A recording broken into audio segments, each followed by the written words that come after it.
In Rome, there is a dome that has no business standing. The Pantheon's roof is 43 meters of unreinforced concrete cast in a single great pour around the year 126. It has held up the largest unreinforced concrete dome on Earth for 19 centuries, through earthquakes, floods, and the fall of the empire that built it. There is no steel inside it. By every rule of modern engineering, it should have cracked and fallen long ago. The concrete we pour today is not so lucky. A motorway bridge, a car park, a sea wall, we build them to last 50 years, and many of them are crumbling before they get there. The Romans built for millennia and did not seem to be trying. And then they took the recipe to the grave. When the Western Empire fell, the knowledge of how to make their concrete fell with it. For roughly 1,000 years, Europe simply could not do it. The secret was a mix the Romans had stumbled into, a volcanic ash they called pozzolana from the slopes near Vesuvius, blended with lime and, for harbours, with seawater itself. It was not rediscovered until 1824 when an English bricklayer named Joseph Aspdin patented Portland cement by burning chalk and clay in a kiln. That cement built the modern world. It also became one of the dirtiest things we make.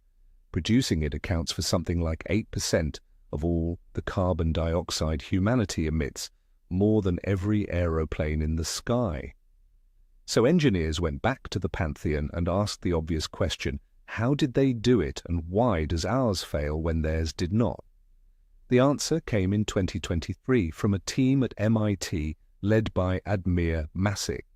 Under the microscope, Roman concrete is freckled with tiny white lumps of lime that scholars had long dismissed as sloppy mixing. They are not sloppy. The Romans mixed their lime hot, and those lumps are a built-in repair kit.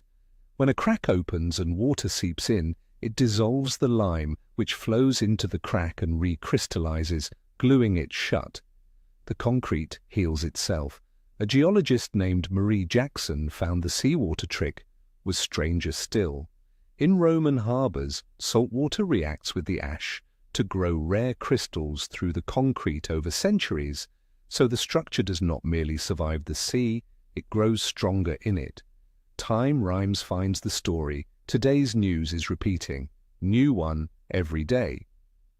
If you want tomorrow's, subscribe, because in 2026 the lesson is being learned a second time and turned forward.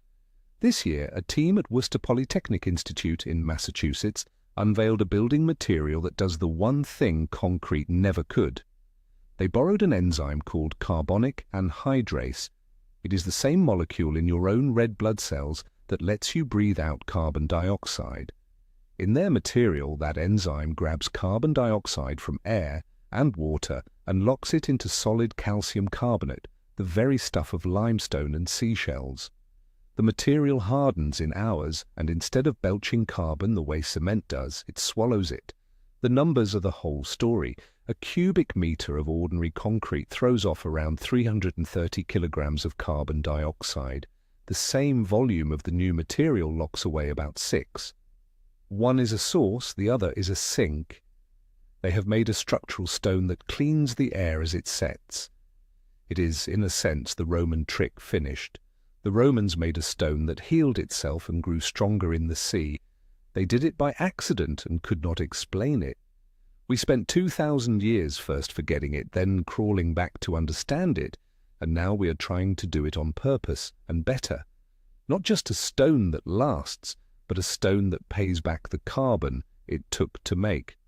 The Pantheon has stood for 19 centuries. For most of them, we could not even have rebuilt it. Now we are not just trying to match Roman concrete, we are trying to beat it. The ancients did not always know more than us. Sometimes they just did better and left us to work out why.